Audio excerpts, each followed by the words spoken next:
ರಾಮೇಶ್ವರಂ ಕೆಫೆಯಲ್ಲಿ ಸಂಭವಿಸಿರುವಂತಹ ಸ್ಫೋಟ ಘಟನೆಗೆ ಸಂಬಂಧಿಸಿದಂತೆ ಆರೋಪಿ ಇಲ್ಲಿ ಐಇಡಿ ಬಳಸಿರುವುದು ಸ್ಪಷ್ಟವಾಗಿದೆ. ಅಂದರೆ ಸುಧಾರಿತ ಸ್ಫೋಟಕಗಳನ್ನು ಬಳಸಿದ್ದಾರೆ. ಸದ್ಯ ಬ್ಲಾಸ್ಟ್ ಆಗಿರೋ ಐಇಡಿಯಲ್ಲಿ ಯಾವ ವಸ್ತುಗಳು ಸಿಕ್ಕಿದೆ ಅನ್ನುವಂಥ ಡೀಟೇಲ್ ಕೂಡ ಲಭ್ಯ ಆಗ್ತಾ ಇದೆ. ಏನೆಲ್ಲ ವಸ್ತುಗಳನ್ನು ಬಳಸ್ಕೊಂಡಿದ್ದಾರೆ ಅನ್ನೋದು ಈಗ ಡೀಟೇಲ್ ಲಭ್ಯ ಆಗ್ತಾ ಇದೆ. ಬ್ಯಾಟ್ರಿ, ಟೈಮರು, ನಟ್ಟು, ಬೋಲ್ಟು ಇದೆಲ್ಲವೂ ಕೂಡ ಬಳಕೆಯಾಗಿದೆ ಸುಧಾರಿತ ಸ್ಫೋಟಕದಲ್ಲಿ ಅನ್ನೋ ಡೀಟೇಲ್ ಈಗ ಲಭ್ಯ ಆಗ್ತಾ ಇರೋದು. ತನಿಖೆಯ ಸಂದರ್ಭದಲ್ಲಿ ಒಂದಿಷ್ಟು ಸಾಕ್ಷ್ಯಗಳು ಕೂಡ ಲಭ್ಯವಾಗಿದ್ದಾವೆ. ಈ ಐಇಡಿ ಸಂದರ್ಭದಲ್ಲಿ ಅಥವಾ ಐಇಡಿ ಸುಧಾರಿತ ಸ್ಫೋಟಕದಲ್ಲಿ ಏನನ್ನೆಲ್ಲ ಬಳಸಿದ್ದಾರೆ ಅನ್ನೋ ಡೀಟೇಲ್. ಹೆಚ್ಚಿನ ಡೀಟೇಲ್ ಇಡೋದಕ್ಕೆ ನನ್ನ ಸಹೋದ್ಯೋಗಿ ವಿಷ್ಣು ಪ್ರಸಾದ್ ನೇರ ಸಂಪರ್ಕದಲ್ಲಿ.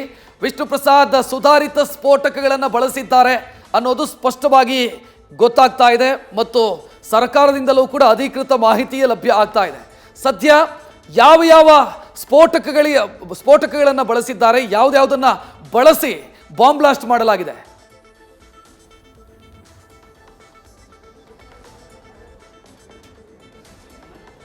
ಖಂಡಿತ ರಕ್ಷತ್, ಈ ಒಂದು ಘಟನೆಗೆ ಸಂಬಂಧಪಟ್ಟಂತೆ ನೋಡೋದಾದರೆ ಈಗಾಗಲೇ ಏನು ಪ್ರಕರಣದಲ್ಲಿ ಈಗ ಐಇಡಿ ಬಳಕೆ ಮಾಡಿಕೊಂಡಿರೋದು ಸಂಪೂರ್ಣವಾಗಿ ಸ್ಪಷ್ಟವಾಗಿದೆ. ಮತ್ತು ಬಳಕೆ ಮಾಡ್ಕೊಳ್ಳುವಂತಹ ಐಇಡಿಯಲ್ಲಿ ಯಾವೆಲ್ಲ ಕೆಮಿಕಲನ್ನು ಬಳಕೆ ಮಾಡ್ಕೊಂಡಿದ್ದಾರೆ, ಜೊತೆಗೆ ಏನೆಲ್ಲ ಬಳಕೆ ಮಾಡಿದ್ದಾರೆ ಅನ್ನೋದನ್ನು ಕೂಡ ಈಗಾಗಲೇ ಪೊಲೀಸರು ಪತ್ತೆ ಹಚ್ಚುವಲ್ಲಿ ಯಶಸ್ವಿಯಾಗಿದ್ದಾರೆ. ಈಗಾಗಲೇ CCB ತಂಡ ಸ್ಥಳಕ್ಕೆ ಭೇಟಿ ಕೊಟ್ಟಿತ್ತು, ಮತ್ತು ಜೊತೆಗೆ FSL ತಂಡ ಭೇಟಿ ಕೊಟ್ಟಿತ್ತು. ಅವರು ಸಂಗ್ರಹಿಸಿರುವಂತಹ ವಸ್ತುಗಳ ವಿವರವೂ ಕೂಡ ಈಗಾಗಲೇ ಲಭ್ಯ ಆಗಿರುವಂಥದ್ದು. ಇದರ ನಡುವೆ ಈಗಾಗಲೇ FIR ಕೂಡ ರಿಜಿಸ್ಟರ್ ಮಾಡುವಂಥ ಕೆಲಸವನ್ನು ಪೊಲೀಸ್ ಇಲಾಖೆ ಮಾಡಿದೆ. UAP ಅಡಿಯಲ್ಲಿ ಈಗಾಗಲೇ FIR ಕೂಡ ರಿಜಿಸ್ಟರ್ ಆಗಿದೆ. ಇನ್ನು ಅದರಲ್ಲಿ ಸಿಕ್ಕಂತಹ ವಸ್ತುಗಳ ಬಗ್ಗೆ ನೋಡ್ತಾ ಹೋದಂಥ ಸಂದರ್ಭದಲ್ಲಿ ಇವತ್ತು ಬಳಕೆ ಆಗಿರುವಂತಹ ಬಾಂಬ್ ಏನಿದೆ ಅಂತಂದ್ರೆ ಈಗೇನು ಐಇಡಿಯನ್ನು ಬಳಕೆ ಮಾಡ್ಕೊಂಡಿದ್ದಾರೆ, ಇದನ್ನ ಶುಗರ್ ಮತ್ತೆ ಮರ್ಕ್ಯೂರಿಯನ್ನ ಫಾರ್ಮೇಷನ್ ಮಾಡಿ, ಕೆಮಿಕಲ್ ಫಾರ್ಮೇಷನ್ ಮಾಡಿ ಇದನ್ನ ಬಾಂಬ್ನ ತಯಾರು ಮಾಡಿದ್ದಾರೆ ಅನ್ನೋ ಒಂದು ಅಂಶವನ್ನ ಈಗಾಗಲೇ ರಿವೀಲ್ ಮಾಡ್ತಿರುವಂಥದ್ದು. ಜೊತೆಗೆ ಇದನ್ನು ಸಾಕಷ್ಟು ಎಕ್ಸ್ಪೋಸಿವ್ ಆಗಿರಬೇಕು ಮತ್ತು ತುಂಬ ಜನಕ್ಕೆ ಇದರಿಂದ ಗಾಯಗೊಳ್ಳಬೇಕು ಅನ್ನುವಂತಹ ದುರುದ್ದೇಶದಿಂದ ಇದರೊಳಗಡೆ ಶಾರ್ಪ್ ನೈಲ್ಸನ್ನು ಬಳಕೆ ಮಾಡಿದ್ದಾರೆ ಅನ್ನೋದು ಕೂಡ ಈಗಾಗಲೇ ಕೊಟ್ಟಿರುವಂತಹ ರಿಪೋರ್ಟ್ನಲ್ಲಿ ಉಲ್ಲೇಖ ಮಾಡುವಂಥ ಕೆಲಸವನ್ನು CCB ಪೊಲೀಸರು ಮಾಡಿದ್ದಾರೆ.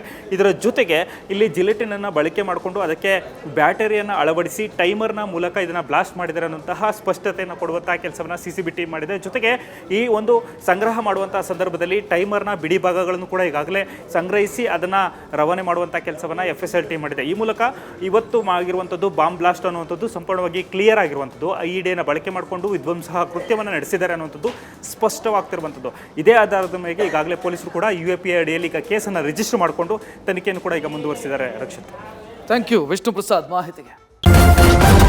ನ್ಯೂಸ್ ಫಸ್ಟ್ ನಿರ್ಭೀತಿಯಿಂದ ನಿಮ್ಮ ಪರವಾಗಿ.